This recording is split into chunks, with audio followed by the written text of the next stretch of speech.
गीता एक गरीब लड़की है। वह बिन माँ बाप की बेटी है, इसलिए उसकी सास और उसका पति उसे ज्यादा कुछ नहीं कहता। गीता के घर में गीता की ही चलती थी। वो जो कहती थी उसकी सास और उसका पति बिना कुछ कहे मान लेता था, क्योंकि वह एक बिन माँ बाप की बेटी थी और उसने शादी से पहले बहुत दुख दर्द सहा था।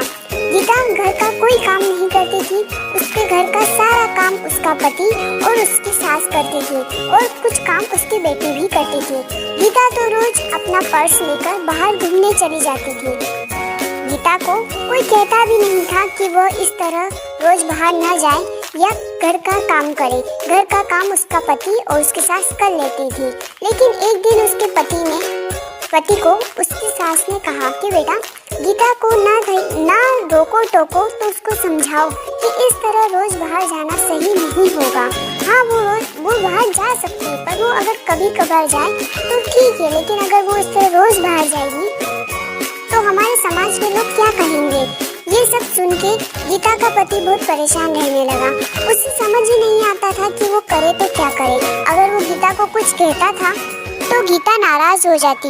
उसे समझ ही नहीं आता कि वो करे तो क्या करे। वो गीता को कुछ ज्यादा बोल भी नहीं सकता था और वो न ही माँ की बात टाल सकता था। इसी तरह गीता रोज अपने ससुराल वालों को कुछ न कुछ कहती रहती। घर में कुछ भी करना हो गीता की ही चलती थी। वो अपने पति और अपनी सासू को बहुत बातें सुनाती थी। अगर उनसे कोई काम ठीक से नहीं होता तो भी वे उन्हें डांट लगाती थी।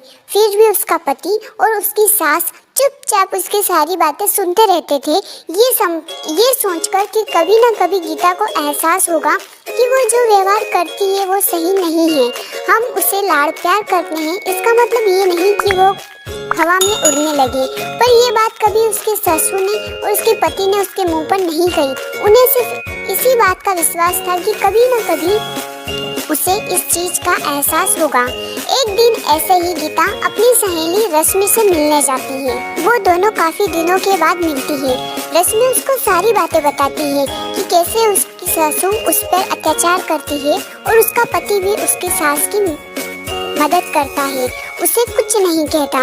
उसकी सास उसके पति को उसके खिलाफ भड़काती भी रहती है। वो चाहे कितना भी काम कर ले, कितनी भी अच्छे तरीके से घर की सारी साफ सफाई करे, सारा काम करे, फिर भी उसकी सासू उसमें नोकझोंक निकाली देती थी और उसका पति भी उसकी माँ का साथ देता था। जब ये बात रश्मि ने गीता को बताई तो गीता को एहसास हुआ कि वो तो अपने पति और अपनी सासू के साथ इतना बुरा व्यवहार करती है, घर का कोई काम नहीं करती, फिर भी उसकी सासू और उसका पति उसे कुछ नहीं कहता। वो उन्हें बार बार छोटी छोटी चीजों के लिए हजारों बातें सुनाती है, फिर भी उसके सासू ने उसे कभी नहीं डांटा। ये सुनकर गीता को अपनी गलती का एहसास होता है और वह घर जाकर अपनी सासू के सामने रोने लगती है।